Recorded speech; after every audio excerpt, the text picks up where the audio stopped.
Hello everyone, welcome to success with Rai academy. 20 जून 2021 के दैनिक जागरण के राष्ट्रीय संस्करण को आज के इस वीडियो में हम डिस्कस करेंगे। तो चलिए वीडियो को शुरू करते हैं। सबसे पहली जो हेडिंग है कि सतर्क रहें राज्य, नहीं तो बढ़ेगा संक्रमण। जिस तरीके से एम्स के डायरेक्टर गुलेरिया जी ने भी बोला है कि जो लापरवाही लोगों द्वारा बरती जा रही है उससे तीसरी लहर आना लगभग संभावित है। और जो लहर 3 माह लगते थे जिस चीज को, यानी कि कम से कम 12 से 16 हफ्ते लगते थे, अब वो 6 से 8 हफ्तों में ही संभव हो जाएगा। जिस तरीके से भारत की स्थिति बनी हुई है, लोगों की लापरवाही इसमें दिख रही है। कोरोना की दूसरी लहर के कहर में नरमी और संक्रमण दर में गिरावट के साथ लॉकडाउन में छूट दे रहे राज्यों को केंद्र सरकार ने सावधान किया है। पाबंदियों में ढील के दौरान कुछ राज्यों में बाजार में भीड़ और कोरोना से बचाव के नियमों के उल्लंघन पर चिंता जताते हुए केंद्र ने कहा कि सावधानी नहीं बरतने पर संक्रमण बढ़ेगा। केंद्रीय गृह सचिव अजय भल्ला ने राज्यों को पत्र लिखकर भीड़ से बचाव के नियमों को सख्ती से लागू करने का निर्देश दिया है। भल्ला ने कहा है कि कम होते मामलों के बावजूद कोरोना का संक्रमण अभी भी बरकरार है और ऐसे में बेहद सावधान रहने की जरूरत है। इस पर अब 5 सूत्रीय कार्यक्रम बताया गया है, यानी कि तरीके बताए गए हैं जिससे बचाव हो सकेगा। तो पहला है कि सार्वजनिक स्थलों पर मास्क पहनने और 2 गज की दूरी का पालन सुनिश्चित हो। संक्रमण के प्रसार को रोकने के लिए कोरोना टेस्ट में तेजी लाई जाए। संक्रमित व्यक्ति के निकट संपर्क में आने वाले लोगों की त्वरित पहचान हो। संक्रमण की चपेट में आने वाले लोगों के उपचार की समुचित व्यवस्था हो। और 5वां है, संक्रमण की चेन तोड़ने के लिए टीकाकरण की रफ्तार बढ़ाई जाए। आगे इसमें एक पॉइंट लिखा गया है कि टीकाकरण ही है बचाव। अजय भल्ला के अनुसार मौजूदा समय में वैक्सीन ही कोरोना की कड़ी तोड़ने के लिए सबसे अहम हथियार है, इसलिए राज्यों को टीकाकरण की रफ्तार बढ़ाने के लिए कदम उठाने चाहिए। जून में प्रतिदिन औसतन 30 लाख से अधिक डोज लगाई जा रही है, लेकिन 21 जून को शुरू होने जा रहे टीकाकरण के चौथे चरण में इसकी रफ्तार और भी बढ़ने की उम्मीद है। वहीं संक्रमण कम होने के कारण लोगों में वैक्सीन के प्रति उदासीनता बढ़ रही है।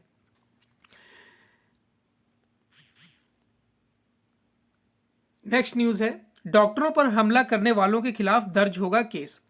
केंद्र सरकार ने राज्यों और केंद्र शासित प्रदेशों से डॉक्टरों और स्वास्थ्य कर्मियों पर हमला करने वालों के खिलाफ केस दर्ज करने को कहा है। केंद्र ने ऐसे मामलों में महामारी रोग संशोधन अधिनियम 2020 के तहत कार्रवाई करने का निर्देश दिया है। कोरोना महामारी के बीच देश के विभिन्न क्षेत्रों में डॉक्टरों और स्वास्थ्य कर्मियों पर हमलों की खबरों के बीच केंद्रीय गृह सचिव अजय भल्ला ने राज्यों और केंद्र शासित प्रदेशों को पत्र लिखा है। उन्होंने कहा कि डॉक्टरों और स्वास्थ्य कर्मियों को धमकी या हमले की किसी भी घटना से उनका मनोबल कम होगा और उनमें असुरक्षा की भावना पैदा होगी। इसका स्वास्थ्य सेवा पर प्रतिकूल असर पड़ सकता है। नेक्स्ट न्यूज है, वार्ता पर टिका जम्मू कश्मीर का सियासी भविष्य। केंद्र सरकार ने जम्मू कश्मीर में राजनीतिक प्रक्रिया तेज करते हुए विधानसभा चुनाव की जमीन तैयार करने के लिए प्रदेश के 4 पूर्व मुख्यमंत्रियों और 4 पूर्व उप मुख्यमंत्रियों समेत 8 दलों के 14 वरिष्ठ नेताओं को बातचीत का न्योता भेजकर दिल्ली बुलाया है। प्रधानमंत्री नरेंद्र मोदी की अध्यक्षता में यह बैठक 24 जून को गुरुवार दोपहर 3 बजे प्रधानमंत्री निवास पर होगी।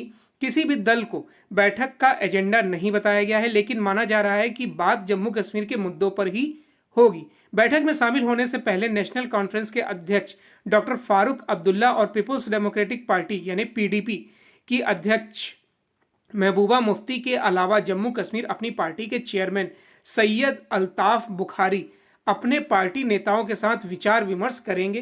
People's alliance for Gupkar liberation यानी कि PAGD की भी एक बैठक होगी। 5 अगस्त 2019 के बाद पहली बार केंद्र सरकार जम्मू कश्मीर पुनर्गठन अधिनियम 2019 का विरोध करते रहे दलों के साथ आधिकारिक स्तर पर कोई बातचीत करने जा रही है। अब इसमें न्योता किसको किसको मिला है ये आप देख सकते हैं, इसका स्क्रीनशॉट ले सकते हैं आप। नेक्स्ट न्यूज है कि भारत के लिए जापान ने सख्त नियम लागू किए। जापान की सरकार ने टोक्यो ओलंपिक के लिए जाने वाले भारतीय खिलाड़ियों और अधिकारियों को रवानगी से एक हफ्ते पहले प्रतिदिन कोविड-19 जांच कराने और पहुंचने के बाद 3 दिन तक किसी अन्य देश के किसी भी व्यक्ति से मेलजोल नहीं करने को कहा है, जिससे भारतीय ओलंपिक संघ नाराज है। ये सख्त नियम उन 11 देशों के सभी यात्रियों यानी खिलाड़ी, कोच और सहयोगी स्टाफ के लिए लगाए गए हैं जहां कोविड-19 के अलग अलग मामले सामने आए हैं। इन देशों में भारत भी शामिल है। आईओए ने इसकी काफ़ी कड़ी आलोचना की है और इन्हें अनुचित और भेदभावपूर्ण बताया है। भारत में दूसरी लहर के बाद हालात काफ़ी सुधर चुके हैं और रोज संक्रमण के मामले कम होते जा रहे हैं। भारत को ग्रुप ए में अफगानिस्तान, मालदीव, नेपाल, पाकिस्तान और श्रीलंका के साथ रखा गया है। इन देशों को जापान सरकार ने कड़े नियम के तहत लगाया है और आईओए के अध्यक्ष नरेंद्र बत्रा और महासचिव राजीव मेहता ने संयुक्त बयान में नए नियमों पर सवाल उठाए हैं। उन्होंने कहा कि खिलाड़ियों को खेल गांव में अपनी स्पर्धा में केवल 5 दिन पहले ही प्रवेश दिया जाएगा। अब 3 दिन का समय खराब होगा। कमजोर रुपए से बढ़ेगा आयात बोझ। अमेरिका के फेडरल रिजर्व ने वर्ष 2023 तक ब्याज दरों में 2 बार बढ़ोतरी की घोषणा की है, लेकिन भारतीय बाजार पर इसका असर अभी से दिखने लगा है। डॉलर के मुकाबले रुपए के मूल्य में फेडरल रिजर्व के फैसले के बाद से लगभग 75 पैसे की गिरावट हो चुकी है और रुपए के कमजोर होने की आशंका अभी जारी है। इसका सीधा असर भारत की महंगाई पर देखने को मिल सकता है। भारत में थोक और खुदरा दोनों ही महंगाई दर अभी अपने चरम पर है और ऐसे समय में महंगाई में तेजी के लिए हवा मिलना आर्थिक विकास के लिए खतरनाक हो सकता है। लेकिन विशेषज्ञों का यह भी मानना है कि अमेरिका के साथ भारत में आर्थिक विकास की गति तेज होती है तो महंगाई के बढ़ने से भी भारत की आर्थिक सेहत पर खास फर्क नहीं पड़ेगा। विशेषज्ञों के मुताबिक रुपए में कमजोरी से भारत को कच्चे तेल की खरीदारी के लिए पहले के मुकाबले अधिक रुपए खर्च करने होंगे। कच्चे तेल की खरीद मूल्य बढ़ने से पेट्रोल डीजल की कीमतें और बढ़ेंगी, जिससे अन्य चीजों की ढुलाई लागत में इजाफा होगा। न्यूनतम वेतन निर्धारण में देरी का इरादा नहीं, ये स्टेटमेंट दिया है श्रम मंत्रालय ने। सरकार ने शनिवार को स्पष्ट किया कि न्यूनतम वेतन और राष्ट्रीय न्यूनतम मजदूरी तय करने में देरी का उसका कोई इरादा नहीं है। इससे पहले ऐसी खबरें आई थीं कि इस मुद्दे पर एक विशेषज्ञ ग्रुप का गठन किया गया है जिसका कार्यकाल 3 वर्षों का है। ग्रुप का कार्यकाल इतना लंबा करने का मकसद यही है कि सरकार इस मामले में देरी करना चाहती है। ऐसी खबरों के बाद शनिवार को श्रम मंत्रालय ने इस पर स्पष्टीकरण दिया है। इसी महीने मंत्रालय ने कहा था कि केंद्र ने अर्थशास्त्री अजीत मिश्रा के नेतृत्व में एक विशेषज्ञ ग्रुप का गठन किया है। ग्रुप का उद्देश्य हर सेक्टर के लिए एक न्यूनतम वेतन और देश भर में एक न्यूनतम मजदूरी निर्धारित करना है। यह ग्रुप न्यूनतम वेतन और मजदूरी निर्धारित करने के लिए तकनीकी जानकारी और सिफारिशें देगा। मंत्रालय ने कहा कि 3 वर्ष के कार्यकाल को देखते हुए कुछ वर्गों को ऐसा लग रहा है कि सरकार इस मुद्दे को सुलझाने में देरी करना चाहती है, लेकिन यह सच नहीं है। नेक्स्ट न्यूज़ है नेक्स्ट पेज है हमारा एडिटोरियल पेज। एडिटोरियल पेज में जो पहला आर्टिकल है वो है बेलगाम इंटरनेट मीडिया कंपनियां। हालांकि ये आर्टिकल हम कई बार डिस्कस कर चुके हैं, लेकिन देखते हैं इस आर्टिकल में और क्या है। और ये आर्टिकल लिखा गया है संजय गुप्ता द्वारा, जो दैनिक जागरण के एडिटर हैं।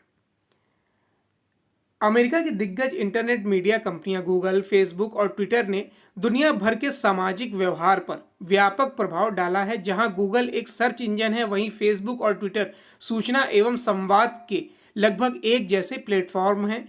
इन पर कोई भी अपनी बात लिख सकता है।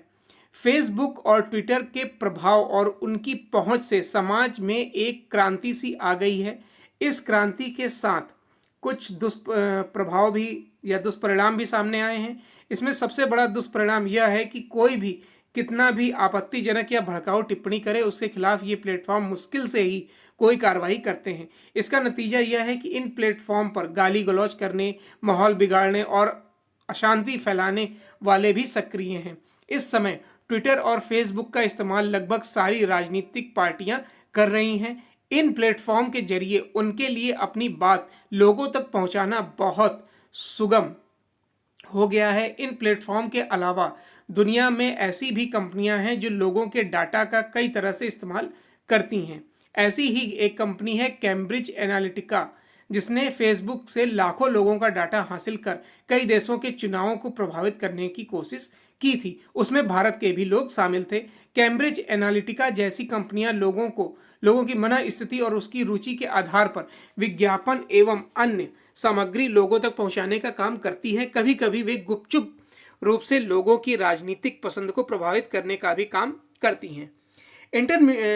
इंटरनेट मीडिया कंपनियां यह दावा करती हैं कि वे एक सोशल नेटवर्क प्लेटफॉर्म है। जो लोग उनके प्लेटफॉर्म का इस्तेमाल करते हैं उनकी टिप्पणियों के लिए उन्हें जिम्मेदार नहीं ठहराया जा सकता। पर पिछले दिनों यूरोपियन यूनियन ने सख्त कानून बनाकर इन इंटरनेट मीडिया कंपनियों को नियंत्रित किया है और उनकी जवाबदेही तय की है, ताकि वे गलत जानकारी और हिंसक विचारों को बढ़ावा न दे सकें।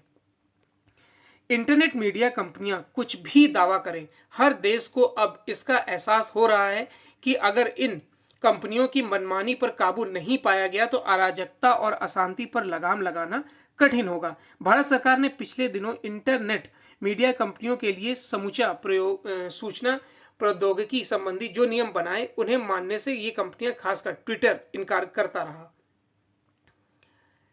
अपनी आने वाले समय में इंटरनेट मीडिया कंपनियों पर इसके लिए भी दबाव डाला जाएगा कि वे देश के लोगों का डाटा भारत में ही रखें। इसके लिए डाटा प्रोटेक्शन एक्ट लगाया जा रहा है। यह भी जरूरी है क्योंकि देश के लोगों का डाटा किसी भी सूरत में बाहर नहीं जाना चाहिए, क्योंकि उसे अवैध तरीके से बेचे जाने या फिर उसका दुरुपयोग किए जाने का खतरा है। इंटरनेट मीडिया कंपनियां इसलिए बेलगाम हो रही हैं क्योंकि उन्हें कोई देसी कंपनी चुनौती देने की स्थिति में नहीं है। भारत के विपरीत चीन ने गूगल, फेसबुक, ट्विटर और व्हाट्सएप के विकल्प बना लिए हैं और उसने इन सब अमेरिकी कंपनियों को प्रतिबंधित कर दिया है। नेक्स्ट आर्टिकल है सावधान आप कार्यकर्ता की नजर में है। ये एक हास्य व्यंग वाला आर्टिकल है, इसलिए डिस्कस नहीं करेंगे। संक्रमण से सावधान, जैसा कि सबसे पहली न्यूज़ थी हमारी, केंद्र सरकार ने भी इसमें सावधान किया है, तो इस आर्टिकल को भी डिस्कस नहीं करेंगे। तो ये आज का 20 जून 2021 का दैनिक जागरण का राष्ट्रीय संस्करण था। आई होप आपको वीडियो अच्छा लगा होगा। अगर वीडियो अच्छा लगा तो लाइक और शेयर कर दीजिएगा। वीडियो देखने के लिए धन्यवाद।